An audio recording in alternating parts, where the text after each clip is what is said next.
안녕하세요. 제가 오늘 하려는 이야기는 며느리 때문에 제 인생에서 가장 황당한 일이 벌어진 이야기입니다. 그 일이 벌어진 건 제가 72이 되던 해였습니다. 그날 며느리가 대뜸 제 관리실로 찾아왔습니다. 그리고 제 인생에서 가장 황당한 말을 했습니다. 어머니, 그 건물 져주세요. 그 말을 그냥 넘겼다면 저는 지금 모든 걸 잃었을지도 모릅니다. 그 말이 무슨 뜻인지는 조금 있다 알게 됐습니다. 제 이름은 홍판래입니다. 올해 72이에요. 서울에서 4층짜리 상가 건물을 직접 관리하며 혼자 살고 있어요. 세입자 계약부터 수선 관리까지 30년 넘게 제 손으로 해온 건물이에요. 그날도 저는 관리실 소파에 앉아 있었어요. 유리창 너머로 1층 세입자들이 오가는 게 보였고요. 그때였어요. 관리실 문이 벌컥 열렸어요. 며느리 박지혜였어요. 노크도 없었어요. 연락도 없었고요. 며느리가 저한테 연락도 없이 찾아온 건 결혼하고 15년 동안 딱 2번뿐이었어요. 한 번은 시아버지 병원에 실려갔을 때, 또 한 번은 수진이 태어났을 때요. 그런 아이가 왔어요. 그것도 그 얼굴로요. 턱을 조금 들고 눈은 저를 정면으로 보면서 소파 앞에 딱 서는 거예요. 앉지도 않고요. 저는 잠자코 기다렸어요. 그러자 며느리가 말했어요. 어머니, 드릴 말씀이 있어서요. 말해봐. 짧게 대답했어요. 며느리는 잠깐 숨을 고르더니 입을 열었어요. 이 건물 말이에요. 저한테 넘겨주세요. 저는 잠깐 뭔가를 잘못 들은 줄 알았어요. 뭐라고? 명의를 제 앞으로 해달라고요. 어머니, 이제 연세도 있으시고 관리하시기 힘드시잖아요. 저는 아무 말도 하지 않았어요. 창밖을 한번 봤어요. 이 건물이요. 제가 남편이랑 둘이서 손이 부르트도록 일해서 30년 넘게 모은 돈으로 산 건물이에요. 남편은 3년 전에 떠났어요. 그 뒤로 저 혼자 4층짜리를 다 관리해 왔거든요. 세입자 계약서도 직접 쓰고 건물 수선도 직접 맡기고 세금 신고도 직접 했어요. 힘드냐고요? 당연히 힘들었죠. 그래도 이건 제 것이에요. 제가 지켜온 거예요. 저는 잠깐 며느리 얼굴을 봤어요. 진짜로 하는 말인지 확인하려고요. 지혜야. 예. 지금 제정신이야? 며느리 표정이 순간 굳어졌어요. 잠깐 침묵이 흘렀어요. 며느리는 뭔가를 생각하는 것 같았어요. 그러더니 한 발 앞으로 나왔어요. 어머니, 목소리 톤이 달라졌어요. 저 사실은 요즘 성훈이랑 사이가 좋지 않아요. 저는 그 말을 듣고 속이 서늘해졌어요. 무슨 소리야? 이혼 얘기가 나오고 있거든요. 저는 소파에서 천천히 몸을 일으켰어요. 지혜야. 예. 너 진짜로 이혼할 거야? 며느리가 잠깐 저를 봤어요. 그러더니 핸드폰을 꺼내서 화면을 제 쪽으로 내밀었어요. 수진이었어요. 학교 운동장에서 환하게 웃고 있는 사진이요. 어머니, 수진이 많이 보고 싶으시죠? 저는 아무 말도 안 했어요. 이혼하면 수진이는 제가 데려가요. 그렇게 되면 어머니도 수진이 보기가 많이 어려워지시거든요. 저는 천천히 그 화면에서 눈을 뗐어요. 며느리를 봤어요. 그 말이 공기 중에 한동안 떠 있었어요. 39살짜리 며느리가 시어머니 앞에 서서 건물을 내놓지 않으면 손녀를 못 보게 하겠다고 말하고 있었어요. 8살짜리 수진이를요. 손녀 수진이가 8살인데요. 협박이야, 지금? 협박이 아니에요. 현실이에요. 며느리는 눈 하나 깜짝하지 않았어요. 저는 잠시 아무 말도 하지 않았어요. 창밖을 다시 봤어요. 세입자 한 명이 1층 카페 앞에서 웃으며 전화하고 있었어요. 저는 천천히 입을 열었어요. 알겠어. 생각해 볼게. 며느리 입가에 아주 얕은 미소가 스쳤어요. 감사해요, 어머니. 그리고 며느리는 왔을 때처럼 문을 소리내서 닫고 나갔어요. 관리실에 혼자 남았어요. 저는 잠시 그 자리에 서 있었어요. 생각해 볼게 라고 했지만 사실 저는 이미 뭔가를 생각하고 있었어요. 며느리가 나가고 한 10분쯤 지났을까요? 핸드폰이 울렸어요. 아들 성훈이었어요. 저는 전화를 받았어요. 엄마, 목소리가 어두웠어요. 지혜한테 들었어요. 엄마, 그냥 한 번만 생각해줘요. 저는 잠자코 들었어요. 엄마가 안 해주면 저도 어떻게 할 수가 없어요. 어떻게 할 수가 없다고요. 제 아들이 그 말을 하고 있었어요. 저는 속이 쓰렸어요. 그런데 이상하게 눈물은 안 났어요. 성훈아, 예, 너 지금 엄마한테 건물 내놓으라고 하는 거야? 한참 침묵이 흘렀어요. 그런 게 아니라요. 그러면 뭔데? 또 침묵이었어요. 저는 더 묻지 않았어요. 알겠어. 그리고 전화를 끊었어요. 창밖을 봤어요. 세입자들은 여전히 오가고 있었어요. 아무것도 모르고요. 그날 저녁, 며느리한테서 문자가 왔어요. 짧은 문자였어요. 어머니, 빨리 결정해 주세요. 저도 더 기다리긴 어려워요. 성훈이도 알고 있어요. 이번 주 안으로요. 저는 그 문자를 몇 번 읽었어요. 그리고 화면을 캡처했어요. 지웠냐고요? 아니요. 저는 그 문자를 하나도 지우지 않았어요. 오히려 폴더를 하나 만들어서 다 저장해뒀어요. 이건 감정 싸움이 아니었어요. 감정으로 싸웠으면 저는 벌써 졌을 거예요. 이건 다른 거였어요. 저는 핸드폰을 내려놓고 오래된 수첩을 꺼냈어요. 거기에 전화번호 하나가 있었어요. 최도윤, 30년 지기 친구의 아들이에요. 부동산 전문 변호사예요. 저는 번호를 눌렀어요. 신호가 2번 가더니 목소리가 들렸어요. 어머니, 오랜만이에요. 도윤아, 나야. 예, 어쩐 일이에요? 저는 잠깐 창밖을 보다가 말했어요. 며느리가 내 건물을 달래. 잠깐 침묵이 흘렀어요. 네, 건물 넘기라고. 안 그러면 이혼한대. 그게 사실이에요? 도윤이 목소리가 조금 낮아졌어요. 어머니는 어떻게 하실 거예요? 저는 잠깐 웃었어요. 줘야지 뭐. 예. 근데 그냥 주면 재미가 없잖아.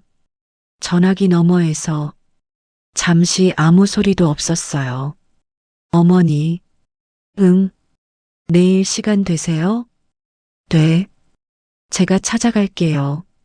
전화를 끊었어요. 그날 밤은 오래간만에 잠이 잘 왔어요. 이상하죠? 협박을 받은 날 밤에 왜 잠이 잘 왔냐고요. 그건 아마도 이미 마음을 정해서였을 거예요. 이건 가족 싸움이 아니었어요. 전쟁이었어요. 그날 밤 잠이 안 왔어요. 며느리가 했던 말이 계속 머릿속에서 맴돌았어요. 어머니, 수진이 보기 많이 어려워지시거든요.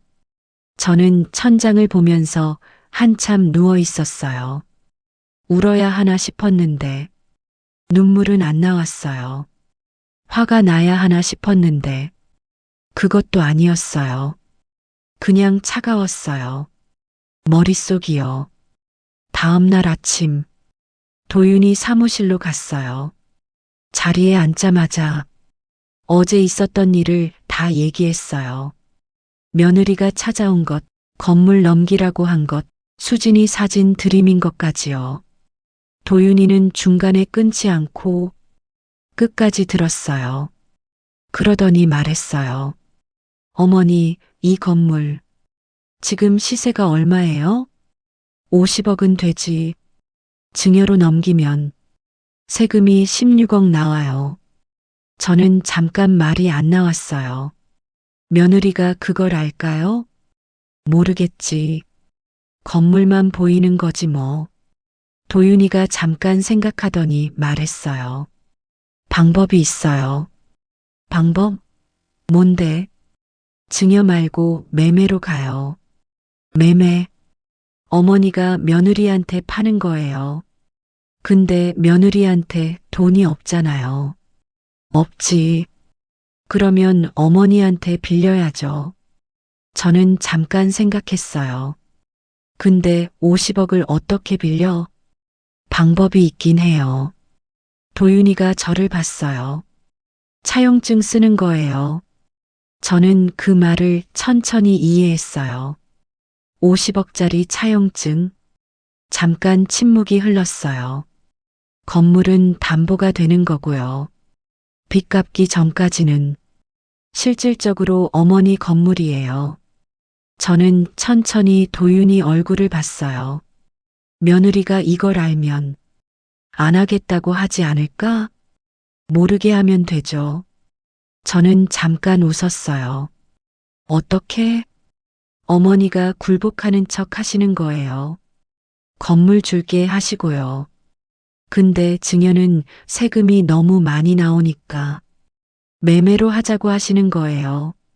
며느리 입장에서는 어차피 건물만 손에 들어오면 되니까 매매든 증여든 상관없거든요. 저는 그 흐름을 머릿속으로 따라갔어요. 그 다음은 매매 계약서 쓰고 차용증 쓰고 건물에 빚 표시해두는 거예요. 그러면 서류상으로 이 건물에 50억 빚이 붙어 있는 거거든요. 그 다음에 며느리가 은행 대출을 받으려고 하면 도윤이가 고개를 끄덕였어요. 안 나와요. 이미 50억 담보가 잡혀 있으니까요. 저는 잠자코 창밖을 봤어요. 건물이 보였어요. 1층 카페, 2층 학원, 3층 사무실, 4층 고시원. 20년 넘게 채워온 자리들이에요. 도윤아. 예. 이거 법적으로 문제 없어? 어머니가 직접 설계하시는 거예요. 강요도 아니고 속임수도 아니에요. 계약서대로 가는 거거든요. 저는 고개를 끄덕였어요. 도윤이가 수첩을 덮었어요. 근데 어머니, 왜? 이거 실패하면 건물 정말 넘어가요. 저는 잠깐 도윤이를 봤어요. 알아. 알고 계셔야 해요. 그래서 실패하지 말자고. 너 부른 거잖아. 도윤이가 피식 웃었어요. 알겠어요. 그날 오후 저는 며느리한테 전화를 했어요. 지혜야, 어머니, 생각해봤는데 이 건물 줄게. 전화기 너머에서 잠깐 숨소리가 들렸어요. 진짜요? 응. 근데 증여는 세금이 너무 많이 나와. 매매로 하자. 매매요? 그래. 내가 나한테 사는 거야. 어차피 건물은 내 거 되는 거잖아. 잠깐 침묵이 흘렀어요. 알겠어요. 전화가 끊기고 나서 저는 한동안 핸드폰을 내려놓지 못했어요. 너무 쉽게 넘어갔거든요. 그게 더 이상했어요. 도윤이 말이 맞았어요. 며느리 눈에는 건물만 보였던 거예요. 근데 그렇다고 해도 이렇게 바로 될 줄은 몰랐어요. 사흘 뒤 도윤이 사무실에서 기다렸어요. 사무실 시계가 자꾸 눈에 들어왔어요. 약속 시간이 지나도 며느리가 안 왔어요. 도윤이가 말했어요. 안 올 수도 있어요. 그 말을 듣는 순간 심장이 조금 빨리 뛰었어요. 그때 문이 열렸어요. 며느리가 왔어요. 혼자 왔어요. 자기 변호사도 없이요. 도윤이가 계약서를 펼쳤어요. 매매 계약서예요. 금액은 50억이고요. 차용증도 같이 쓰셔야 해요. 매매 대금을 어머님께 빌리는 형식이거든요. 며느리가 서류를 훑어봤어요. 이거 쓰면 제 건물 되는 거죠? 등기는 이전돼요. 네. 며느리가 도장을 꺼냈어요. 저는 그 모습을 가만히 봤어요. 서두르는 손이었어요. 계약서에 도장을 찍고 차용증에 도장을 찍고 근저당 설정 동의서에 도장을 찍었어요. 다 찍고 나서 며느리가 저를 봤어요. 어머니, 잘 생각하셨어요. 저는 아무 말도 하지 않았어요. 그냥 고개만 끄덕였어요. 며느리가 서류를 가방에 넣고 사무실을 나갔어요. 도윤이가 저를 봤어요. 아무 말도 하지 않았어요. 저도 아무 말도 하지 않았어요. 그냥 창밖을 봤어요. 그날 오후 저는 건물 앞을 한 바퀴 걸었어요. 1층 카페 사장님이 저를 보고 손을 흔들었어요. 어머니, 오늘도 나오셨어요? 저는 웃었어요. 그럼요. 2층 학원 원장님이 문 앞에서 저한테 고개를 숙였어요. 관리 잘해주셔서 감사해요. 저는 괜찮다고 손을 저었어요. 이 사람들이에요. 20년 넘게 이 자리 지켜온 사람들이요. 며느리는 이 사람들이 눈에 들어오지도 않았을 거예요. 건물값만 보였겠죠.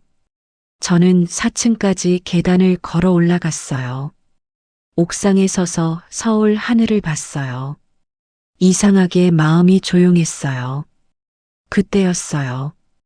핸드폰이 울렸어요. 수진이었어요. 할머니, 수진아, 오늘 학교에서 그림 그렸는데 할머니 그렸어. 저는 옥상 난간을 잡고 서서 웃었어요. 그래, 예쁘게 그렸어? 응. 할머니 머리 하얗게 그렸어. 맞지? 맞아, 맞아. 수진이 웃음소리가 전화기 너머에서 들렸어요. 저는 한동안 그 웃음소리를 들었어요. 이 아이예요. 제가 이 싸움을 시작한 이유가요. 할머니 다음 주에 볼 수 있어? 당연하지. 할머니가 보고 싶으면 언제든지 와. 응, 갈게. 전화를 끊었어요. 저는 잠깐 더 옥상에 서 있었어요. 바람이 불었어요. 아래를 내려다봤어요. 1층 카페에서 커피 향이 올라오는 것 같았어요. 저는 계단을 내려갔어요. 며느리는 그날 건물을 얻었다고 생각했을 거예요. 그 아이는 도장을 찍는 순간 이미 이겼다고 생각했겠죠. 그런데 있잖아요. 그 도장이 함정이었어요. 50억짜리 빚이 그 도장 위에 얹혀 있었거든요. 며느리는 그걸 몰랐어요. 계약이 끝나고 며느리한테서 연락이 없었어요. 일주일이 지났어요. 열흘이 지났어요. 저는 그냥 관리실에서 평소처럼 지냈어요. 세입자 계약서 확인하고, 건물 점검하고, 청소업체 체크하고요. 아무 일도 없는 것처럼요. 그러던 어느 날 도윤이한테서 전화가 왔어요. 어머니, 응, 며느리가 은행에 갔대요. 저는 잠자코 들었어요. 대출 신청했는데 거절됐어요. 저는 창밖을 봤어요. 그럴 줄 알았지. 건물에 50억 빚이 붙어 있으니까 은행에서 담보가 없다고 본 거예요. 대출이 아예 안 나왔어요. 며느리 반응이 어때? 아직은 모르겠어요. 근데 곧 연락 올 거예요. 도윤이 말이 맞았어요. 그날 저녁 며느리한테서 전화가 왔어요. 어머니, 목소리가 달랐어요. 처음 관리실에 왔을 때처럼 차갑고 단단한 목소리가 아니었어요. 왜, 어머니, 이 건물, 대출이 왜 안 나와요? 목소리가 떨렸어요. 조금이요. 근데 저는 그 떨림을 놓치지 않았어요. 차용증 썼잖아. 50억 빚이 있는데 은행이 왜 돈을 빌려줘? 그게 무슨 말이에요? 건물은 제 건데 명의는 내 거지. 빚도 내 거야. 잠깐 침묵이 흘렀어요. 어머니, 저 분명히 계약서에 도장 찍었잖아요. 찍었지. 그러면 제 건물이잖아요. 빚이랑 같이 받은 거잖아. 목소리가 높아졌어요. 어머니, 이거 어떻게 된 거예요? 저한테 왜 이러세요? 저는 천천히 말했어요. 지혜야. 예. 계약서 다시 읽어봐. 처음부터 끝까지. 그리고 전화를 끊었어요. 손이 떨리지 않았어요. 이상하게 아무렇지도 않았어요. 며느리는 그때서야 자기가 뭘 밟았는지 알기 시작했을 거예요. 그런데 그게 끝이 아니었어요. 그 다음 주였어요. 2층 학원 원장님한테서 전화가 왔어요. 어머니, 좀 여쭤봐도 될까요? 말씀하세요.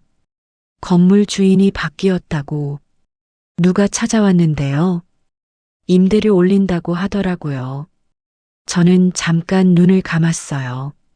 며느리가 세입자한테 연락을 돌린 거예요. 얼마나 올린다고요? 30% 올린다고요. 다음 달부터요. 30%. 이 건물 세입자들은 저랑 길게는 15년, 짧게는 5년을 함께한 사람들이에요.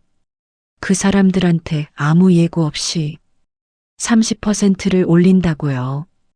걱정하지 마세요. 제가 확인해 볼게요. 전화를 끊고 도윤이한테 바로 연락했어요. 도윤아. 예. 며느리가 세입자한테 연락 돌렸어. 임대료 30% 올린다고. 잠깐 침묵이 흘렀어요. 어머니, 그거 역효과예요. 세입자들 나가면 건물 가치가 떨어져요. 저는 창밖을 봤어요. 왜 이러는 거야? 도대체? 대출이 막혔으니까요. 급해진 거예요. 급한 게 맞았어요. 대출이 안 나오니까 다른 방법으로 현금을 만들려고 한 거겠죠. 근데 그 방법이 잘못됐어요. 세입자들이 흔들리기 시작했어요. 1층 카페 사장님이 왔어요. 어머니, 솔직히 여쭤봐도 될까요? 말씀하세요. 이거 계속 있어도 되는 건가요? 다른 자리 알아봐야 하나요? 저는 그 얼굴을 봤어요. 15년이었어요. 이 자리에서 카페 열고 아이 둘 키운 사람이에요. 지금 당장 나가실 필요 없어요. 제가 정리하고 있는 중이에요. 어머니 믿어도 되죠? 믿으세요. 저는 그렇게 말했어요. 그리고 속으로 다짐했어요. 이 사람들을 흔들리게 두면 안 된다고요. 며칠 뒤였어요. 도윤이한테서 문자가 왔어요. 가압류 신청이 들어왔다고요. 며느리가 건물에 가압류를 신청했어요. 건물이 자기 건데 왜 가압류야? 명의는 며느리 거지만 차용증 50억이 붙어 있잖아요. 그 빚을 빌미로 건물을 묶어버린 거예요. 그러면 어떻게 돼? 거래가 묶여요. 어머니가 경매 신청하려고 해도 가압류 풀기 전까지는 시간이 걸려요. 얼마나? 한 달에서 두 달이요. 저는 잠깐 있었어요. 그게 며느리 목적이야? 예. 버티는 거예요. 시간 끌면서 어머니가 지치길 바라는 거예요. 저는 창밖을 봤어요. 그 사이에 건물은 어떻게 돼? 가압류가 붙으면 거래가 묶여요. 매매도 안 되고 추가 계약도 힘들어요. 저는 눈을 감았어요. 며느리가 끝까지 버티겠다는 거였어요. 그때 도윤이가 말했어요. 어머니, 응, 이제 꺼낼 때 됐어요. 뭘? 그 문자요. 며느리가 처음에 보낸 거요. 어머니가 캡처해 두신 거 있잖아요. 저는 잠깐 있었어요. 그 폴더가 생각났어요. 며느리가 보낸 문자들. 하나도 지우지 않고 다 저장해 뒀던 거요. 알겠어. 그 즈음이었어요. 아들 성훈이한테서 전화가 왔어요. 엄마. 목소리가 지쳐 있었어요. 처음 전화했을 때랑 달랐어요. 그때는 어둡기만 했는데 이번엔 뭔가 무너진 것 같았어요. 왜? 엄마, 나 차용증이 50억이라는 거 방금 알았어. 저는 아무 말도 하지 않았어요. 계약서를 나한테 안 보여줬어. 한 번도. 목소리가 흔들렸어요. 은행에서 연락이 왔어. 대출 거절됐다고. 그때 처음 알았어. 내 아내가 50억짜리 빚을 진 거. 저는 창밖을 봤어요. 엄마, 응, 나 아무것도 몰랐어. 진짜로. 저는 그 말을 한참 들었어요. 엄마한테 잘하라고. 그렇게 얘기했는데 엄마 건물 건드리면 안 된다고. 근데 내가 막지를 못했어. 잠깐 침묵이 흘렀어요. 미안해, 엄마. 저는 한동안 아무 말도 안 했어요. 성훈아. 응, 나중에 와. 전화를 끊었어요. 미운 마음이 없었냐고요. 있었어요. 그때 그 말 했을 때 얼마나 서운했는지 몰라요. 근데 이 아이는 그래도 내 아들이에요. 그게 전부였어요. 저는 수첩을 꺼냈어요. 도윤이한테 문자를 보냈어요. 준비해. 그 다음 주였어요. 며느리가 이혼 조정 신청을 했어요. 며칠 뒤 아들한테서 먼저 전화가 왔어요. 엄마, 응, 나 알고 있어. 지혜가 조정 신청한 거. 저는 잠자코 들었어요. 엄마는 어떻게 할 거야? 너는? 잠깐 침묵이 흘렀어요. 엄마 뜻대로 해. 저는 그 말을 듣고 잠깐 눈을 감았어요.